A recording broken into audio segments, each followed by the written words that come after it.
Mesdames et messieurs, nous continuons notre interview. Je rappelle, nous sommes avec le pasteur Toussaint des États-Unis, de la Philadelphie. Voilà, la question c'était par rapport à l'unité. C'était l'unité au niveau de l'Église corps du Christ. Pensez-vous que c'est possible, en sachant que dans l'Église primitive, ils étaient assidus à la prière, assidus aux enseignements des apôtres, la communion fraternelle était là, il y avait l'amour, il y avait le partage, de telle façon qu'il n'y avait pas d'indulgence. Est-ce qu'au jour d'aujourd'hui, on peut vivre encore cet aspect des choses? Merci. Bon, il est vrai que l'évangile ne change pas, même si on est très loin. On est à plus de 2000 ans de cette vie. Tout ce que je peux vous dire, alors je vous disais tantôt, pour la question d'unité, puisqu'il y avait cette partie-là dans la première partie de question, je ne suis pas très bien qualifié pour répondre. Parce que j'ai vu naître cette œuvre et après 4 ans, j'ai dû retourner en Haïti. Et je suis revenu seulement presque 35 ans après. Et tous les progrès qui ont été accomplis, toutes les démarches, toutes les ouvertures ont été faits derrière moi. Parce que le docteur Emmanuel Toussaint est mieux qualifié pour répondre à cette question. Très bien, je prendrai rendez-vous avec le docteur Toussaint. Mais concernant la pratique de l'Église primitive, vous avez vu, ils adorent le Seigneur ensemble, ils étudient, on enseignait, ils étudient, on faisait de l'évangélisation et ils pratiquaient l'amour. Tout à fait. Eh bien, je vous disais, on ne peut pas demander à une église en Asie et une église en Europe, comme ici à Paris, et de faire la même chose. Mais dans chaque communauté, il est de notre devoir de pratiquer l'amour. Je vous ai donné un exemple. À l'époque où j'étais étudiant, à l'église où j'appartenais, l'église baptiste La Bonne Nouvelle de Saint-Louis, eh bien, les gens s'intéressaient à moi. Les gens s'intéressaient à moi. Ils voulaient savoir est-ce que je suis boursier de l'État haïtien ou bien si mes parents m'envoient de l'argent parce que pertinemment je devrais vivre parce que je suis à l'école. Il est vrai. Tout à fait. Et ils s'arrangeaient et chaque dimanche X me prend pour aller manger et le dimanche prochain, ils s'arrangent entre eux à l'église. Y me prend, un W me prend, etc. Ça veut dire, en un mot, j'ai plusieurs fois prêché sur ça, c'est que quand vous avez des gens à l'église, c'est la responsabilité des leaders de s'entretenir avec les gens et pour savoir est-ce qu'ils sont nouveaux, est-ce qu'ils ont du travail et qu'est-ce qu'ils font. On doit les aider à trouver du travail et puis l'église est là et des fois la caisse de l'église c'est une caisse qui doit s'occuper des affaires de l'église et aussi pour soutenir ceux qui sont dans le besoin. D'accord. La caisse de l'église est faite pour soutenir les activités de l'église et les besoins de ceux qui sont dans les besoins. C'est certain. Amen. Merci beaucoup. Merci. Bonne réponse. Ok. Nous arrivons presque à la fin de cette interview. Alors, un message par rapport à ceux qui sont fatigués, découragés. Vous avez constaté qu'au jour d'aujourd'hui, l'église, c'est plus comme avant. Est-ce que c'est dû au confinement, à la Covid? Qu'est-ce qui se passe au niveau de l'église? Il n'y a plus, comment dirais-je, cette flamme, ce feu, cet engouement, cette joie. Les gens sont découragés, les gens sont chez eux. Est-ce que c'est dû à la Covid ou c'est dû à la nouvelle technologie, aux réseaux sociaux, à l'Internet? Je ne sais pas, qu'est-ce qui se passe?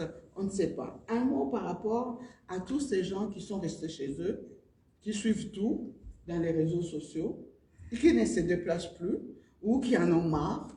Ils disent, les hommes de Dieu, ils parlent, mais ils ne pratiquent pas en vrai ce qu'ils nous disent. C'est une bonne question. Alors, tout ce que je peux vous dire, je ne vais pas faire un grand développement à ce sujet, mais ce que je remarque, c'est que pour le moment, il y a trop de personnes qui s'improvisent pasteurs. Ils ont tous les noms possibles. Ils s'appellent pasteurs, ils sont apôtres, d'autres qui s'appellent prophètes, etc. Il faut retourner à la base, l'application de la parole de Dieu. Alléluia. Ne prenez pas le ministère de Dieu comme une proie, comme un appât, comme un gain, comme l'apôtre Paul a si bien le dire, hein, pour gagner de l'argent, ou pour s'enrichir, pour gagner de l'argent, ou bien pour être et pour devenir connu, pour avoir en relation tout le monde. Non, c'est pas ça. Il faut rester humble devant la parole de Dieu et faire ce que la Bible nous demande de faire. Moi, je ne veux pas dire beaucoup de choses, mais je suis un observateur aussi, puisque j'ai accepté l'évangile à 17 ans. Ça fait plus de 40 ans que je sers le Seigneur. Mais il y a beaucoup de pratiques que je vois qui se font dans les communautés chrétiennes, que j'estime ils ne sont pas dans la ligne de la Bible, la parole de Dieu, la parole de Jésus. Il faut qu'on revienne à la source. Amen. Amen. Qu'on revienne à la source. Revenons aux fondamentaux. Merci beaucoup. Merci, Pasteur Toussaint. Un dernier mot et on termine cette interview. Bon, le dernier mot. Peut-être une bénédiction. En tant que Pasteur Toussaint, je conseille à ceux qui sont découragés de ne pas avoir du découragement. Au contraire, essayer de prier le Seigneur pour qu'il puisse avoir une vision claire, pour essayer d'aller quelque part où on cherche à voir le Seigneur.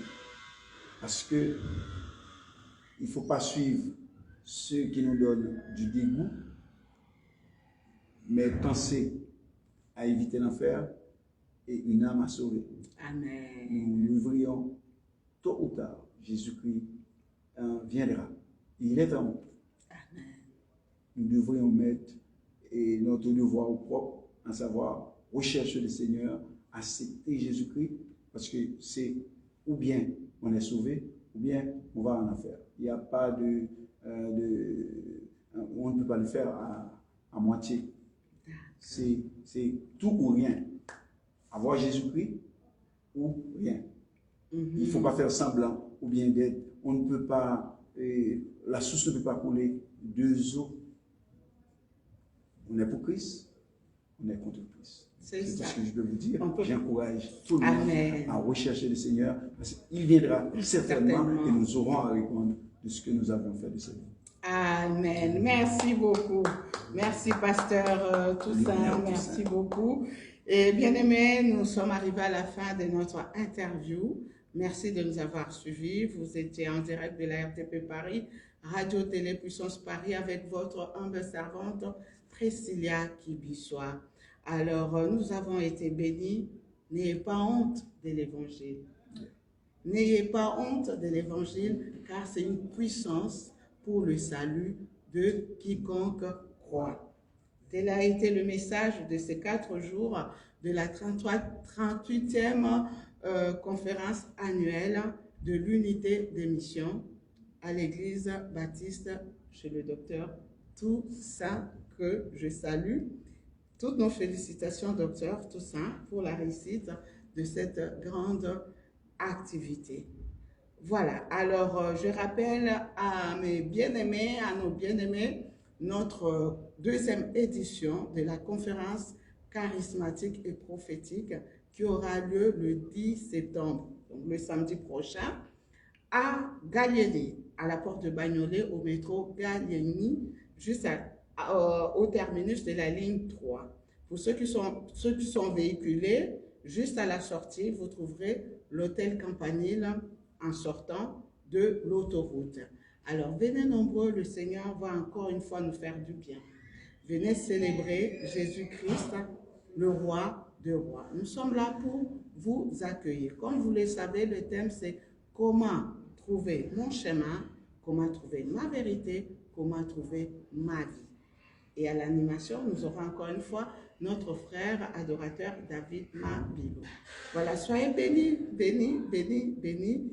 Et voilà, voilà, soyez bénis et vraiment à la prochaine. Merci beaucoup, Pasteur Toussaint. Nos salutations, nos bien-aimés de la Philadelphie.